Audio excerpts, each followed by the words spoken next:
राजपूत राजपूत जातियों, परिजनों और स्थानीय समूहों का एक बड़ा बहुघटक समूह है जो भारतीय उपमहाद्वीप से उत्पन्न वंशावली वंश की सामाजिक स्थिति और विचारधारा को साझा करता है। राजपूत शब्द ऐतिहासिक रूप से योद्धापन से जुड़े विभिन्न पितृवंशीय कुलों को शामिल करता है। कई कबीले राजपूत स्थिति का दावा करते हैं, हालांकि सभी दावों को सार्वभौमिक रूप से स्वीकार नहीं किया जाता है। आधुनिक विद्वानों के अनुसार लगभग सभी राजपूत कुलों की उत्पत्ति किसान या देहाती समुदायों से हुई है। शब्द राजपूत ने अपना वर्तमान अर्थ केवल 16वीं शताब्दी में प्राप्त किया, हालांकि इसका उपयोग कालक्रम के अनुसार 6ठी शताब्दी के बाद से उत्तर भारत में उभरी पिछली वंशावली का वर्णन करने के लिए भी किया जाता है। 11वीं शताब्दी में राजपुत्र शब्द शाही अधिकारियों के लिए एक गैर वंशानुगत पदनाम के रूप में प्रकट हुआ। धीरे धीरे राजपूत एक सामाजिक वर्ग के रूप में उभरे जिसमें विभिन्न जातीय और भौगोलिक पृष्ठभूमि के लोग शामिल थे। 16वीं और 17वीं शताब्दी के दौरान इस वर्ग की सदस्यता काफी हद तक वंशानुगत हो गई, हालांकि बाद की शताब्दियों में राजपूत स्थिति के नए दावे किए जाते रहे। कई राजपूत शासित राज्यों ने 20वीं शताब्दी तक मध्य और उत्तरी भारत के कई क्षेत्रों में महत्वपूर्ण भूमिका निभाई। राजपूत आबादी और पूर्व राजपूत राज्य उत्तरी, पश्चिमी, मध्य और पूर्वी भारत के साथ साथ दक्षिणी और पूर्वी पाकिस्तान में पाए जाते हैं।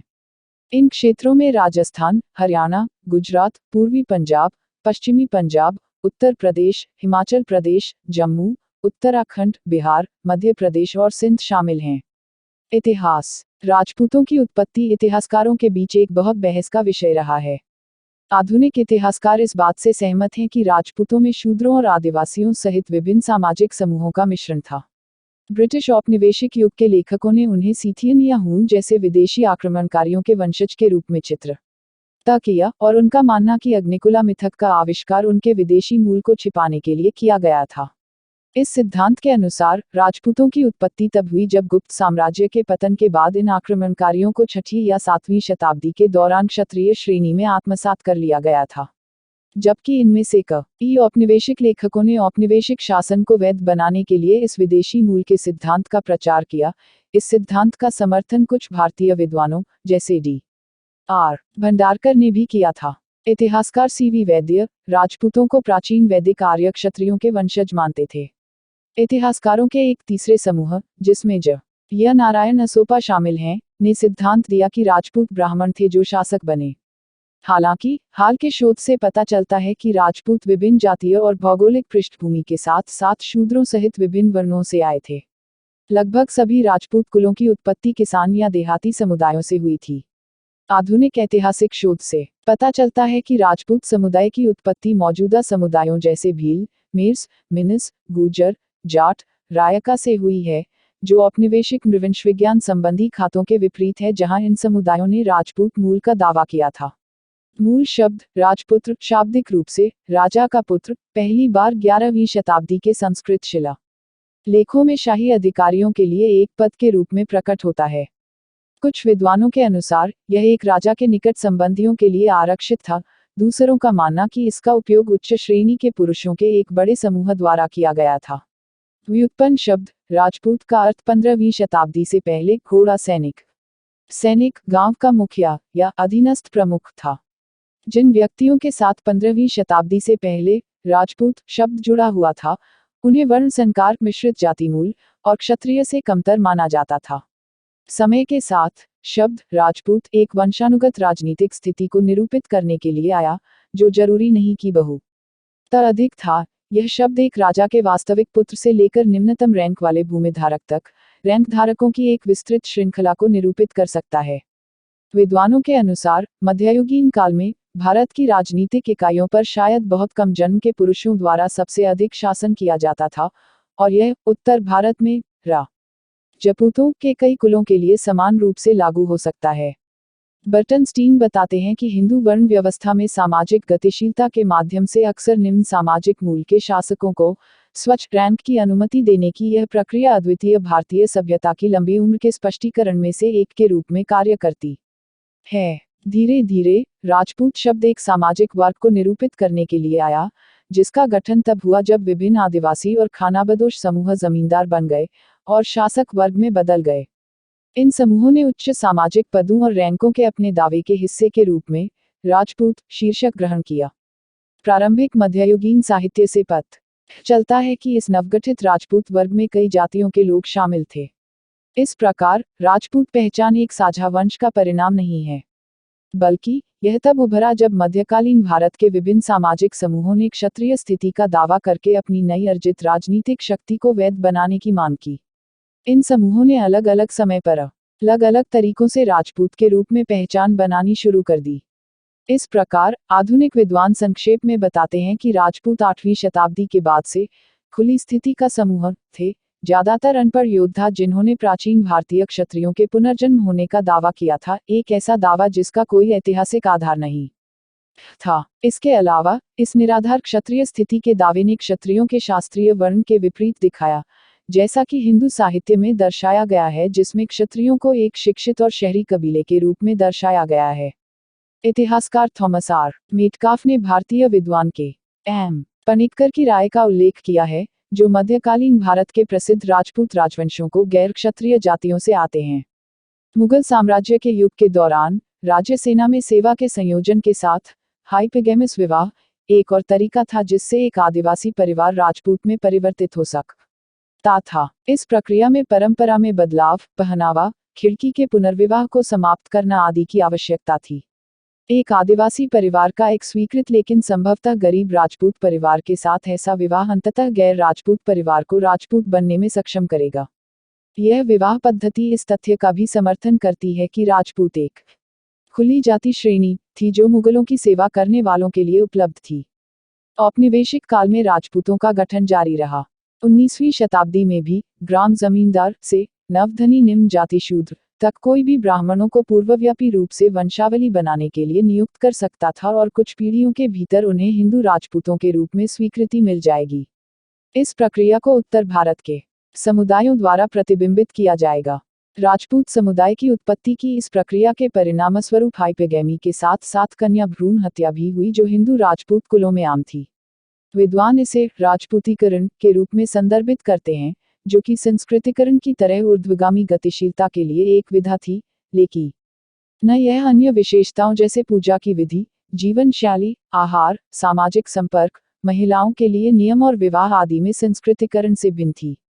जर्मन इतिहासकार हर्मन कुल्के ने माध्यमिक राजपूतीकरण शब्द को एक जनजाति के सदस्यों की प्रक्रिया का वर्णन करने के लिए गढ़ा है, जो अपने जनजाति के पूर्व प्रमुख के साथ खुद को फिर से जोड़ने की कोशिश कर रहे हैं, जो पहले से ही राजपूतीकरण के माध्यम से खुद को राजपूत में बदल चुके थे और इस तरह खुद राजपूत बन गए थे। जब राजपूत शब्द ने वंशानुगत अर्थ प्राप्त कर लिया और कबीले आधारित समुदाय को निरूपित करने के लिए विद्वानों की राय अलग अलग थी। इतिहासकार ब्रजदुलाल चट्टोपाध्याय ने अपने शिलालेखों, मुख्य रूप से राजस्थान से के विश्लेषण के आधार पर माना कि 12वीं शताब्दी तक राजपुत्र शब्द गढ़वाली बस्तियों, परिजन आधारित भूमि जोत और अन्य विशेषताओं से जुड़ा था, जो बाद में राजपूत स्थिति का संकेत बन गया। चट्टोपाध्याय के अनुसार शीर्षक सी से आनुवंशिकता का एक तत्व प्राप्त किया। 1300 माइकल बी बेडनार द्वारा पश्चिमी और मध्य भारत के 11वीं-14वीं शताब्दी के शिलालेखों के बाद के एक अध्ययन ने निष्कर्ष निकाला है कि इस अवधि के दौरान राजपुत्र, ठकुरा और रौता जैसे पदनाम आवश्यक रूप से वंशानुगत नहीं थे। रा फारिस और रेनहॉर्ड बेंडिक्स जैसे समाजशास्त्रियों का कहना है कि उत्तर पश्चिम में मूल क्षत्रिय जो मौर्य काल तक छोटे राज्यों में मौजूद थे, एक अत्यंत सुसंस्कृत, शिक्षित और बौद्धिक समूह थे जो ब्राह्मणों के बौद्धिक एकाधिकार के लिए खतरा थे। मैक्स वेबर के अनुसार प्राचीन ग्रंथों से पता चलता है कि वे धार्मिक मामलों में ब्राह्मणों के अधीन नहीं थे। इन क्षत्रियों को बाद में न केवल उस समय के ब्राह्मण पुजारियों द्वारा कमजोर कर दिया गया था, बल्कि राजपूतों के उभरते समुदाय द्वारा प्रतिस्थापित किया गया था, जो अनपढ़ भाड़े के लोग थे जो राजाओं के लिए काम करते थे। क्षत्रियों के विपरीत राजपूत आमतौर पर निरक्षर थे, इसलिए उनके उदय से ब्राह्मणों के बौद्धिक एकाधिकार को कोई खतरा नहीं था और राजपूतों ने शिक्षित ब्राह्मण समुदाय की श्रेष्ठता को स्वीकार किया। राजपूत खानाबदोश पशुचारण, पशुपालन और पशु व्यापार में तब तक शामिल थे जब तक कि लोकप्रिय नहीं माना जाता था। मुनहता नैन्सिनी के 17वीं शताब्दी के इतिहास यानी मुनहता नैन्सी ख्यात और मारवाड़ परगनान विगत में राजपूतों के बीच मवेशियों के छापे से संबंधित विवादों पर चर्चा की गई है। इसके अलावा राजपूतों के लोक देवता पाबूजी, मल्लीनाथ, गोगाजी और रामदेव पशुपालक समुदायों के रक्षक माने जाते थे। वे राजपूतों के बीच मवेशियों और चरागाहों पर वर्चस्व के लिए संघर्ष करते हैं। राजपूत समुदाय का उदय मोबाइल देहाती और आदिवासी समूहों से भूमिहीन गतिहीन समूहों में क्रमिक परिवर्तन का परिणाम था।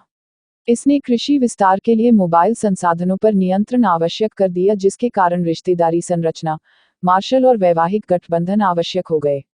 अपने प्रारंभिक चरणों के दौरान राजपूत रग काफी आत्मसात था और वंश की एक विस्तृत श्रृंखला से लोगों को अवशोषित करता था। हालांकि 16वीं शताब्दी के अंत तक यह रक्त शुद्धता के विचारों के आधार पर वंशावली की दृष्टि से कठोर हो गया था। राजपूत वर्ग की सदस्यता अब सैन्य उपलब्धियों के माध्यम से हासिल करने के बजाय काफी हद तक विरासत में मिली थी। इस विकास के पीछे एक प्रमुख कारक मुगल साम्राज्य का सुदृढ़ीकरण था, जिसके शासकों की वंशावली में बहुत रुचि थी। चूंकि विभिन्न राजपूत प्रमुख मुगल संघ बन गए, वे अब एक दूसरे के साथ बड़े संघर्षों में नहीं लगे।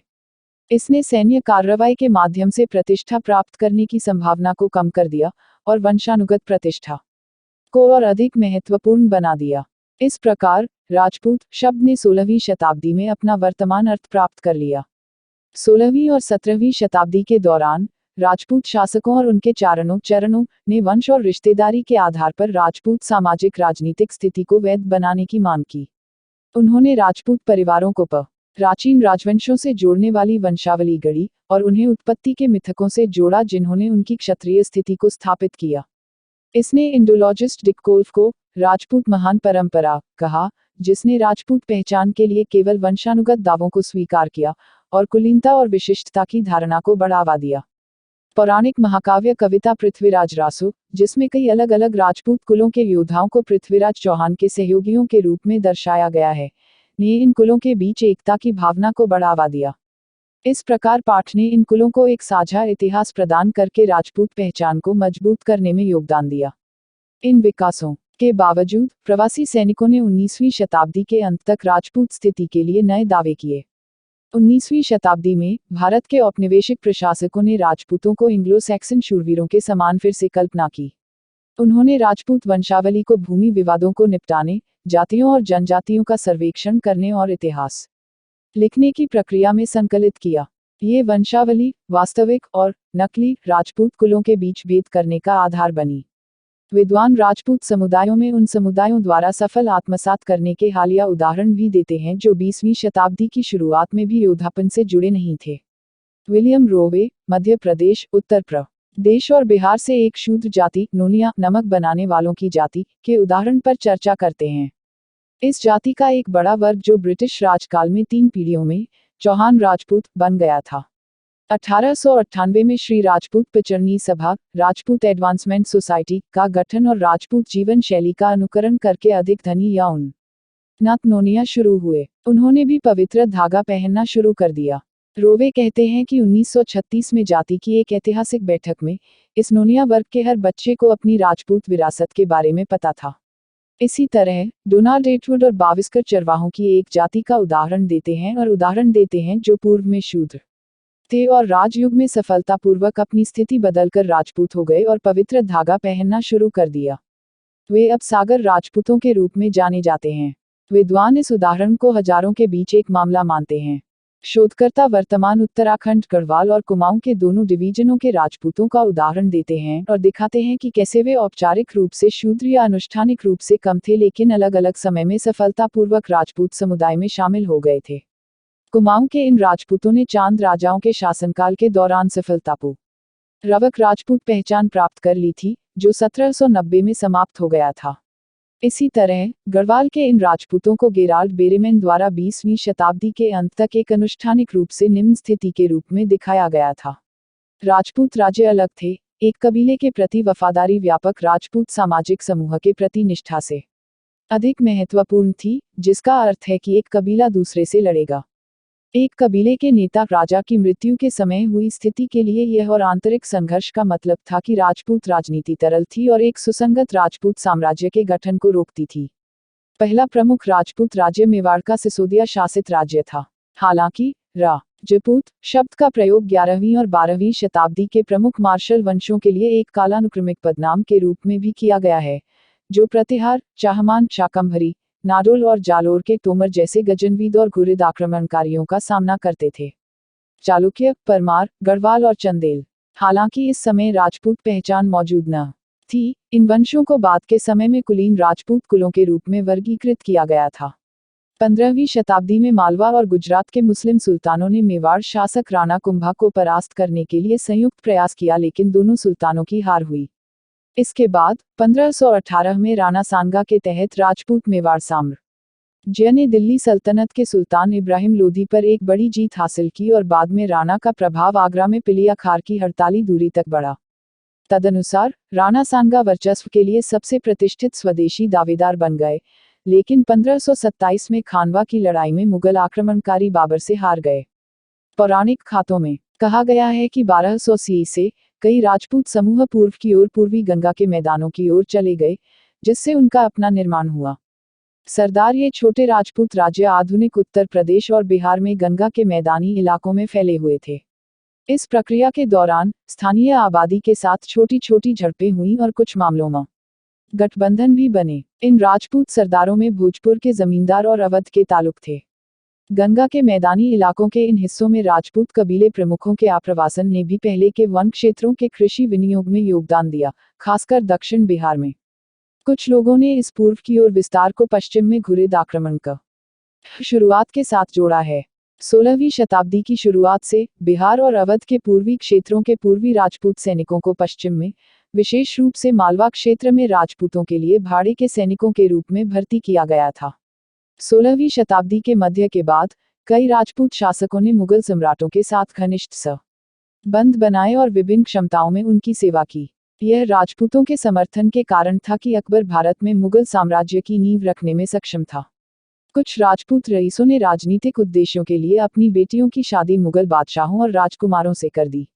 उदाहरण के लिए अकबर ने अपने पुत्रों और पौत्रों का लिए 40 शादियां की, जिनमें से 17 राजपूत मुगल गठबंधन थे। मुगल सम्राटों के रूप में अकबर के उत्तराधिकारी उनके बेटे जहांगीर और पोते शाहजहां की राजपूत माताएं थीं। मेवाड़ के सत्तारूढ़ सिसोदिया राजपूत परिवार ने मुगलों के साथ वैवाहिक संबंधों में शामिल नहीं होना सम्मान का विषय बना दिया और इस तरह उन राजपूत कुलों से अलग खड़े होने का दावा किया जिन्होंने ऐसा किया। एक बार जब मेवाड़ ने आत्मसमर्पण कर दिया और राजपूतों का गठबंधन स्थिरता के स्तर पर पहुंच गया, तो प्रमुख राजपूत राज्यों और मुगलों के बीच वैवाहिक संबंध दुर्लभ हो गए। अकबर की राजपूतों के साथ घनिष्ठता तब शुरू हुई जब वह 1561 में आगरा के पश्चिम में सीकर में चिश्ती सूफी शेख की तीर्थ यात्रा से लौटे। कई राजपूत राजकुमारियों की शादी अकबर से हुई थी, लेकिन फिर भी राजपूत राजकुमारी को अपना धर्म बनाए रखने की अनुमति दी गई थी। राजपूतों के संबंध में अकबर की कूटनीतिक नीति बाद में उनके परपोते औरंगजेब द्वारा शुरू किए गए असहिष्णु नियमों से क्षतिग्रस्त हो गई थी। इन नियमों के एक प्रमुख उदाहरण में जजिया का पुनः अधिरोपण शामिल था, जिसे अकबर ने समाप्त कर दिया था। हालांकि जजिया लागू होने के बावजूद औरंगजेब की सेना में शाही सेना के ऊपरी रैंकों में राजपूत अधिकारियों का एक उच्च अनुपात था और उन सभी को जजिया देने से छूट दी गई थी। इसके बाद राजपूतों ने मुगल साम्राज्य के खिलाफ विद्रोह कर दिया। औरंगजेब का राजपूतों के साथ संघर्ष, जो 1680 के दशक की शुरुआत में शुरू हुआ, अब से मुगल साम्राज्य के पतन के लिए एक महत्वपूर्ण कारक बन गया। 18वीं शताब्दी में राजपूत मराठा साम्राज्य के प्रभाव में आ गए। 18वीं शताब्दी के अंत तक राजपूत शासकों ने ईस्ट इंडिया कंपनी के साथ बातचीत शुरू कर दी और 1818 तक सभी राजपूत राज्यों ने कंपनी के साथ गठबंधन कर लिया था। मध्ययुगीन बार्डिक क्रॉनिकल्स काव्य और मसनवीट ने राजपूत अतीत को गौरवान्वित किया, राजपूत आदर्शों के रूप में योद्धापन और सम्मान को प्रस्तुत किया। यह बाद में राजपूत इतिहास के ब्रिटिश पुनर्निर्माण और मुस्लिम आक्रमणकारियों के साथ राजपूतों के संघर्ष की राष्ट्रवादी व्याख्या का आधार बन गया। एक ब्रिटिश औपनिवेशिक अधिकारी, जेम्स टॉड, राजपूतों के सैन्य गुणों से प्रभावित थे, लेकिन आज उन्हें असामान्य रूप से उनके प्रति आसक्त माना जाता है। यद्यपि समूह उन्हें आज तक सम्मानित करता है, 19वीं शताब्दी के उत्तरार्ध से कई इतिहासकारों द्वारा उन्हें विशेष रूप से विश्वसनीय टिप्पणीकार के रूप में नहीं देखा जाता है। उनके एकमात्र महत्वपूर्ण जीवनी लेखक जेसन फ्रीटेग ने कहा है कि टॉड स्पष्ट रूप से पक्षपाती है। कन्या भ्रूण हत्या और सती विधवा बलिदान की राजपूत प्रथाएं अंग्रेजों के लिए चिंता का अन्य विषय थे। यह माना जाता था कि राजपूत इन प्रथाओं के प्राथमिक अनुयायी थे, जिन्हें ब्रिटिश राज क्रूर मानता था और जिसने उपमहाद्वीप के ब्रिटिश नृवंश विज्ञान अध्ययन के लिए प्रारंभिक प्रोत्साहन प्रदान किया, जो अंततः सामाजिक इंजीनियरिंग में एक व्यापक अभ्यास के रूप में प्रकट हुआ। 1947 में भारत की स्वतंत्रता पर राजपूतों सहित रियासतों को 3 विकल्प दिए गए थे, या तो भारत या पाकिस्तान में शामिल हों या स्वतंत्र रहें। राजपूताना की 22 रियासतों के राजपूत शासकों ने नव स्वतंत्र भारत में प्रवेश किया। 1949-1950 में राजस्थान के नए राज्य में सम्मिलित किया गया। प्रारंभ में महाराजाओं को उनकी स्वीकृति के बदले प्रिवी पद से धन दिया गया था, लेकिन बाद के दशकों में भूमिसुधारों की एक श्रृंखला ने उनकी शक्ति को कमजोर कर दिया और 1971 के संविधान 26वें संशोधन अधिनियम के तहत इंदिरा गांधी के प्रशासन के दौरान उनका प्रिवी पद काट दिया गया। पुराने राजपूत शासकों के संपदा, खजाने और प्रथाएं अब राजस्थान के पर्यटन, व्यापार और सांस्कृतिक स्मृति का एक महत्वपूर्ण हिस्सा हैं। 1951 में नेपाल के राजपूत राणा वंश का अंत हो गया। 1846 से शाह वंश के प्रमुखों के सिंहासन के पीछे की शक्ति रही। कश्मीर और जम्मू के राजपूत डोगरा वंश का भी 1947 में अंत हो गया, हालांकि शीर्षक को तब तक बरकरार रखा गया था। भारत के संविधान में 26वें संशोधन द्वारा 1971 में राजशाही को समाप्त कर दिया गया था। 1943 से 1987 तक भारत में सती एक विधवा को जिंदा जलाने के कई मामले सामने आए हैं। एक भारतीय विद्वान के अनुसार 1947 के बाद से 28 मामले हैं। हालांकि विधवाएं कई अलग अलग समुदायों से थीं, राजपूत विधवाओं में 19 मामले थे। इन मामलों में सबसे प्रसिद्ध रूप कंवर नाम की एक राजपूत महिला का है। उनकी सती का समर्थन करने के लिए अक्टूबर 1987 में 40,000 राजपूत जयपुर की सड़क पर एकत्र हुए। उस दिन प्रसारित एक पैम्फलेट ने स्वतंत्र और पाश्चात्य महिलाओं पर हमला किया, जिन्होंने सती प्रथा द्वारा प्रदर्शित अपने पति की पूजा करने के एक महिला के कर्तव्य का विरोध किया था। इस घटना ने फिर से राजपूत समुदाय में महिलाओं की निम्न स्थिति की पुष्टि की और इस सती समर्थक आंदोलन के नेताओं ने राजनीतिक दृष्टि से प्राप्त किया। मध्य प्रदेश जैसे राज्यों में राजपूतों को आज भारत की सकारात्मक भेदभाव की व्यवस्था में एक अगड़ी जाति माना जाता है। इसका मतलब है कि उन्हें यहाँ आरक्षण की कोई सुविधा नहीं है, लेकिन उन्हें कर्नाटक राज्य में राष्ट्रीय पिछड़ा वर्ग आयोग द्वारा अन्य पिछड़ा वर्ग के रूप में वर्गीकृत किया गया है। हालांकि कुछ राजपूत अन्य कृषि जातियों के साथ सरकारी नौकरियों में आरक्षण की मांग करते हैं। राजपूत शब्द जातियों, कुलों और वंशों के समूह को दर्शाता है। यह एक अस्पष्ट रूप से परिभाषित शब्द है और कोई सार्वभौमिक सहमति नहीं है। पर कबीले राजपूत समुदाय बनाते हैं। मध्ययुगीन राजस्थान, ऐतिहासिक राजपूताना और उसके पड़ोसी क्षेत्रों में राजपूत शब्द पितृवंशीय वंश और अंतर्विवाह के आधार पर कुछ विशिष्ट कुलों तक सीमित हो गया। दूसरी ओर, राजस्थान के पूर्व में क्षेत्र में रहने वाले राजपूत समुदायों का स्वभाव तरल और समावेशी था। राजस्थान के राजपूतों ने अंततः बुंदेलों जैसे अपने पूर्वी समकक्षों द्वारा दावा की गई राजपूत पहचान को स्वीकार करने से इनकार कर दिया। राजपूत क्षत्रिय या क्षत्रियों के वंशज होने का दावा करते हैं, लेकिन उनकी वास्तविक स्थिति बहुत भिन्न होती है, रियासतों से लेकर सामान्य कृषकों तक। राजपूतों के कई प्रमुख उपखंड हैं। नहे वंश या वंश के रूप में जाना जाता है, जो सुपर डिवीजन जाति के नीचे की सीढ़ी है। इन वंश ने विभिन्न स्रोतों से वंश का दावा किया और राजपूत को आमतौर पर 3 प्राथमिक वंश में विभाजित माना जाता है: सूर्यवंशी सौर देवता सूर्य, चंद्रवंशी सोमवंशी चंद्र देवता चंद्र से, और अग्निवंशी अग्नि देवता अग्नि से व श को दर्शाता है। अग्निवंशी कुलों में परमार, चालुक्य, सोलंकी, परिहार और चौहान शामिल हैं। कम विख्यात वंश में उदयवंशी, राजवंशी और ऋषवंशी शामिल हैं। विभिन्न वंशों के इतिहास को बाद में वंशावलियों के नाम से जाने जाने वाले दस्तावेजों में दर्ज किया गया। आंद्रे विंक ने इन्हें स्थितिवेद ग्रंथों में गिना। वंश विभाजन के नीचे छोटे और छोटे उपखंड हैं: कुल, शाखा, खंप या खानप टहनी और नाक टहनी टिप। एक कुल के भीतर विवाह आमतौर पर विभिन्न गोत्र वंश के कुल साथियों के लिए कुछ लचीलेपन के साथ की अनुमति नहीं है। कुल राजपूत कुलों में से कई के लिए प्राथमिक पहचान के रूप में कार्य करता है और प्रत्येक कुल को एक परिवार की देवी, कुलदेवी द्वारा संरक्षित किया जाता है। लिंडसे हॉलन ने नोट किया कि कुछ मामलों में शेख अपने आप में कार्यात्मक रूप से कुल होने के लिए पर्याप्त शक्तिशाली हो गए हैं। संस्कृति और लोकाचार। ब्रिटिश राज की अवधि में राजपूतों को एक मार्शल रेस के रूप में नामित किया गया था। यह प्रशासकों द्वारा बनाया गया एक पद था जो प्रत्येक जातीय समूह को मार्शल या गैर मार्शल के रूप में वर्गीकृत करता था। एक मार्शल रेस को आमतौर पर बहादुर माना जाता था और लड़ने के लिए अच्छी तरह से बनाया गया था, जबकि शेष वे थे जिन्हें ब्रिटिश मानते थे अपनी गतिहीन जीवन शैली के कारण युद्ध के लिए अयोग्य। हालांकि मार्शल दौड़ को राजनीतिक रूप से अधीनस्थ, बौद्धिक रूप से हीन माना जाता था, जिसमें बड़े सैन्य संरचनाओं को आदेश देने के लिए पहल या नेतृत्व गुणों की कमी थी। अंग्रेजों की नीति मार्शल भारतीयों को उन लोगों से भर्ती करने की थी जिनकी शिक्षा तक कम पहुंच थी, क्योंकि उन्हें नियंत्रित करना आसान था। सैन्य इतिहास पर आधुनिक इतिहासकार जेफरी ग्रीनहंट के अनुसार मार्शल रेस सिद्धांत में एक सुंदर समरूपता थी।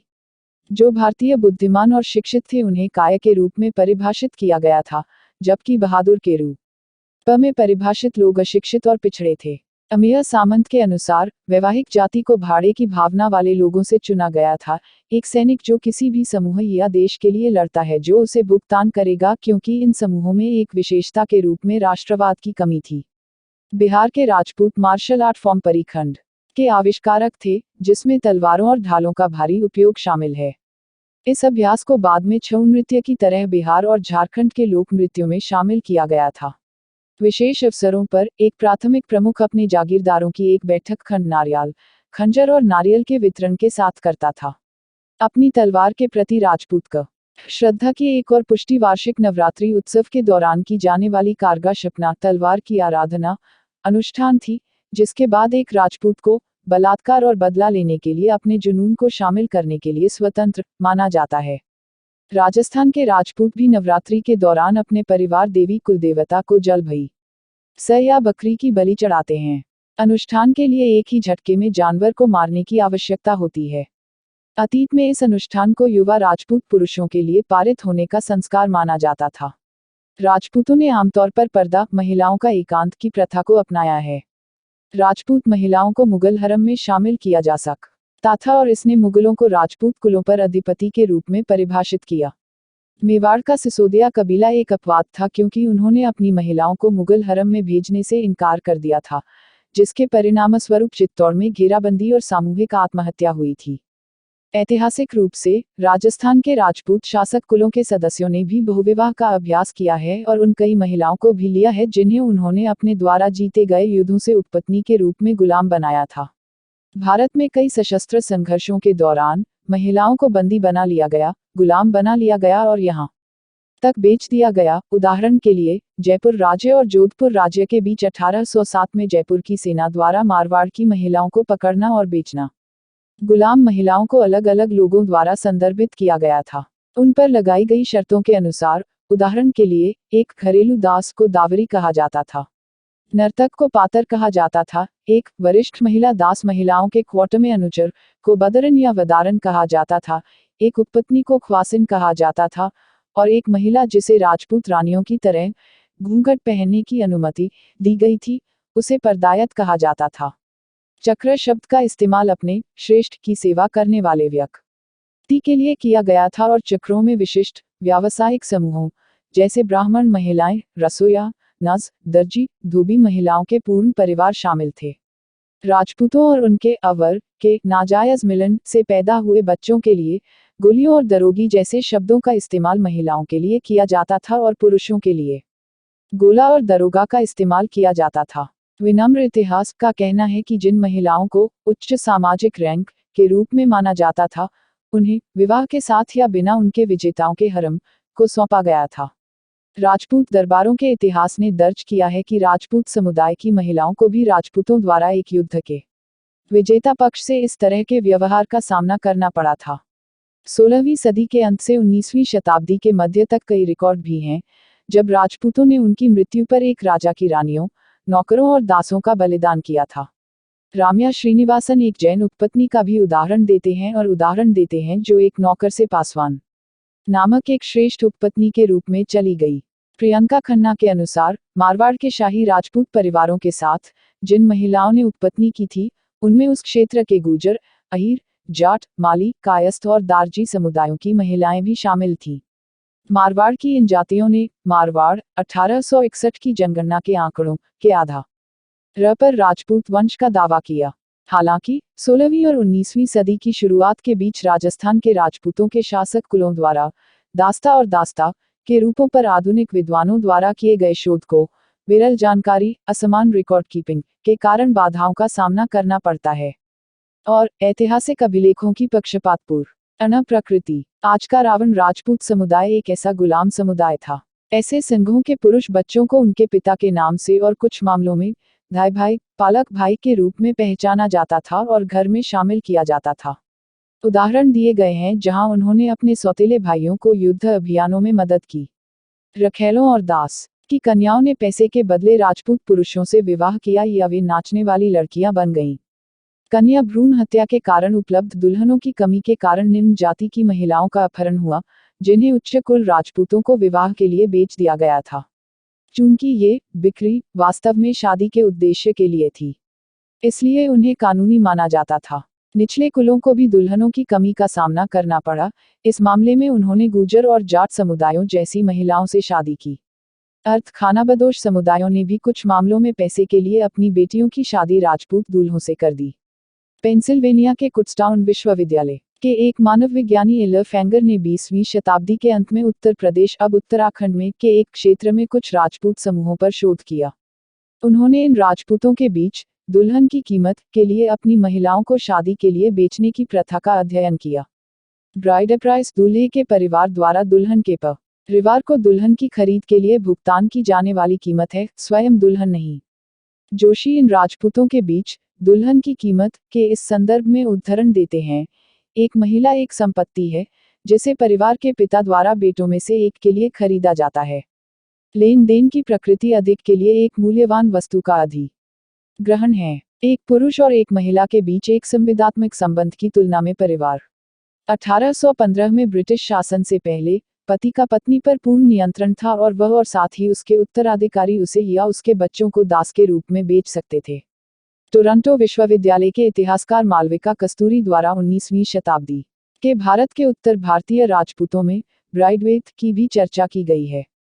वह कहती हैं कि सामाजिक समूहों से संबंधित राजपूत जहां उनकी महिलाएं खेतों में काम करती थीं, उन्हें दूल्हे के परिवार से दुल्हन की संपत्ति मिलती थी। वह आगे कहती हैं कि सबूत बताते हैं कि उस समय के अधिकारियों द्वारा यह धारणा गलत थी कि कुलों के बीच कन्या भ्रूण हत्या गरीबी और दहेज देने में असमर्थता का परिणाम थी। 1790-1815 के बीच पत्नियों और विधवाओं की इस बिक्री पर कर लगाया जाता था और उनके निर्यात पर शुल्क लगाया जाता था। फैंजर लिखते हैं, एक पत्नी, एक विधवा या उसके बच्चों को बेचने का यह अधिकार अंततः अंग्रेजों के अधीन समाप्त हो गया, लेकिन प्रथा पूरी तरह से समाप्त नहीं हुई थी। बेरेमेन ने गढ़वाल के पास के जिले में इस तरह की महिलाओं में यातायात की सूचना दी है। सांस्कृतिक रूप से समान गढ़वाली राजपूत 1963, 74-75 और 1960 के दशक में मैंने पाया कि यह प्रथा अभी भी पखुरा के पास एक गांव में होती है। थुल जाट राजपूत पुरुष भी राजपूत महिलाओं को रखैल के रूप में ले सकते थे। एक राजपूत के लिए शादी क्या थी? बस एक थुल जाट के लिए एक उपपत्नी प्राप्त करना था। दुल्हन की कीमत के लिए बेची गई एक राजपूत महिला को दूसरे पुरुष से शादी करने की अनुमति दी गई थी, जब तक कि मूल पति की प्रतिपूर्ति की गई थी और वह दूसरे पुरुष के साथ भाग भी सकती थी और मूल पति की प्रतिपूर्ति करके अपने प्रेमी के साथ मिलन को वैध बना सकती थी। हालांकि 20वीं सदी की शुरुआत से दहेज की प्रवृत्ति दुल्हन की जगह लेने लगी थी।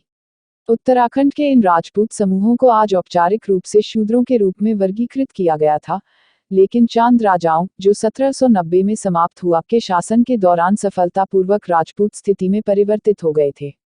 इसी तरह गढ़वाल के राजपूत मूल रूप से निम्न अनुष्ठान की स्थिति के थे और 20वीं शताब्दी तक पवित्र धागा नहीं पहनते थे। हालांकि जैसा कि उन्होंने पहले ही सफलतापूर्वक राजपूत पहचान हासिल कर ली थी, फैंगर ने निष्कर्ष निकाला कि संस्कृतिकरण दुल्हन की कीमत से दहेज तक की प्रवृत्ति में बदलाव की व्याख्या नहीं करता है। उनके अनुसार रूढ़िवादी रीति रिवाजों का पालन करने के अवसरों ने रीति रिवाजों में यह बदलाव लाया। दूसरे, अधिक पुरुष रोजगार के कारण कृषि श्रम में राजपूत महिलाओं का योगदान कम हो गया, इसलिए वधू मूल्य आवश्यक नहीं था। इस प्रकार वधू मूल्य विवाह जो पारंपरिक थे और किसी भी ब्राह्मणवादी रीति रिवाजों पर बहुत कम ध्यान देते थे, धीरे धीरे 20वीं शताब्दी में गरीब राजपूतों को छोड़कर दहेज विवाह में बदल गए। एक राजपूत व्यक्ति ने फैंगर में स्वीकार किया कि यद्यपि उसने अपनी तीनों पत्नियों को खरीदा था, उसने अपनी बेटी को कन्यादान के रूप में शादी में दे दिया था, बिना पैसे लिए, क्योंकि इसका मतलब होगा कि वह उसे बेच रहा था, और कहा कि हम अब ऐसा नहीं करते हैं। ब्रिटिश शासन के दौरान सुअर के मांस यानी जंगली सुअर के प्रति उनका प्रेम भी जगजाहिर था, और इसी के आधार पर अंग्रेजों ने उनकी पहचान एक समूह के रूप में की। भारतीय राजपूतों ने मुगलों के लिए कई बार लड़ाई लड़ी, लेकिन उनकी आत्मा को बढ़ाने के लिए ड्रग्स की जरूरत थी। वे लड़ने से पहले अफीम की 2 हरी खुराक लेते थे। मुस्लिम सैनिक भी अफीम लेते थे। 17वीं शताब्दी में मुगल अपने राजपूत सैनिकों को नियमित रूप से अफीम देते थे। ब्रिटिश शासन के दौरान अफीम की लत को राजपूत समुदाय का एक गंभीर मनोबल गिराने वाला दोष माना जाता था। 9वीं शताब्दी में अरब भारत में अफीम लाए। भारत में नशीली दवाओं और शराब के उपयोग के पैटर्न और प्रक्रिया पर भारतीय चिकित्सा अनुसंधान परिषद का कहना है कि अफीम एक व्यक्ति को बढ़ी हुई शारीरिक शक्ति और क्षमता प्रदान करती है। अफीम के उपयोग पर के गांगुली, के शर्मा और कृष्णमाचारी के अध्ययन में यह भी उल्लेख किया गया है कि राजपूत अफीम का उपयोग महत्वपूर्ण समारोहों, भावनात्मक संकट से राहत, लंबी उम्र बढ़ाने और यौन सुख बढ़ाने के लिए करते थे। राजस्थान के राजपूत समुदाय में शराबबंदी को एक समस्या माना जाता है, और इसलिए राजपूत महिलाएं अपने पुरुषों को शराब पीना पसंद नहीं करती हैं। 1983 में भारत में शराबबंदी के अध्ययन में यह बताया गया था कि उत्तर भारत में राजपूत पुरुषों, सभी नहीं, के लिए समूहों में शराब पीने की प्रथा थी। महिलाओं को कई बार घरेलू हिंसा का शिकार होना पड़ता था, जैसे कि इन पुरुषों के शराब पीकर घर लौटने के बाद उनकी पिटाई की जाती थी।